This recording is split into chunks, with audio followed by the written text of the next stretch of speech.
We recognize the gentleman from Texas, Mr. Arrington, to strike the last word. Thank you, Mr. Chairman, and let me say what a great advocate for his district and the great state of New York that Tom Suozzi is. And I'm just listening to him. I'm so proud to work alongside of him.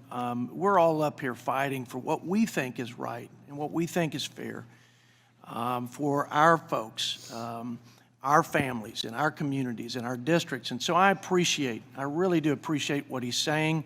I do think the principle of fairness in this case is really about having states and local tax jurisdictions take responsibility and ownership for their tax structures and their tax rates, and not asking low tax states, whether it's Texas or any other state, to subsidize.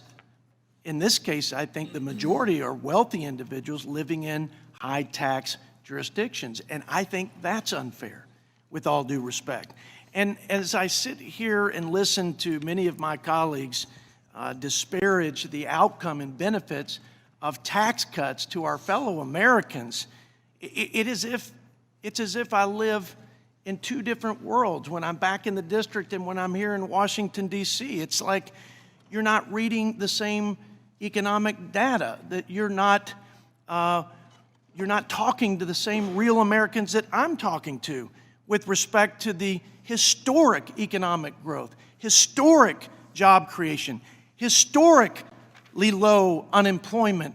This is the new reality because we got government out of the way and off the backs of the American people, our hardworking families and our job creators. That is the reality.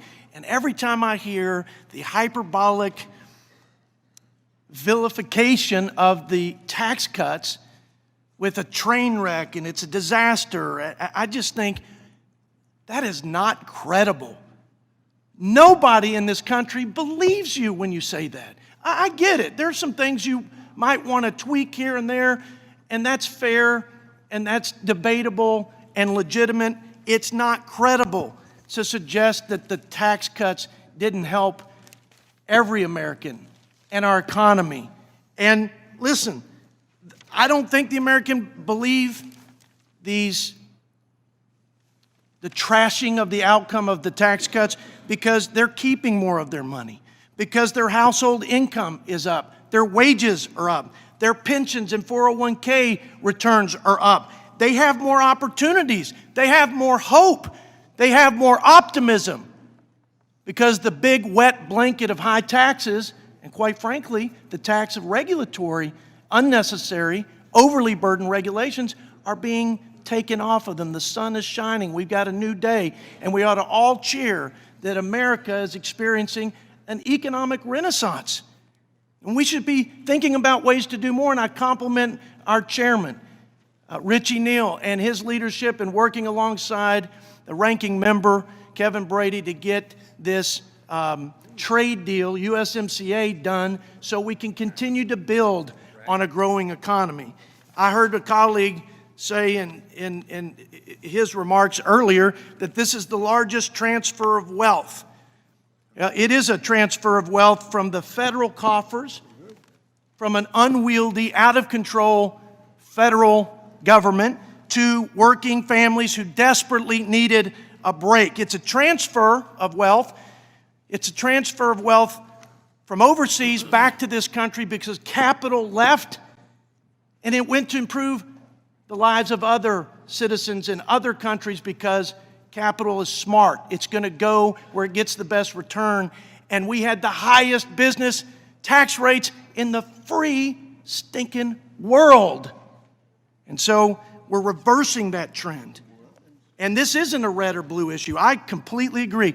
It's an issue of fairness. And I have a different perspective, with all due respect to my friend Mr. Suozzi, on that fairness. In my opinion, this bill would reverse these benefits and would put bad incentives in place. It's not a public good. It's not for the general welfare of all Americans. I think it's a special interest. And again, I respectfully disagree with my colleague.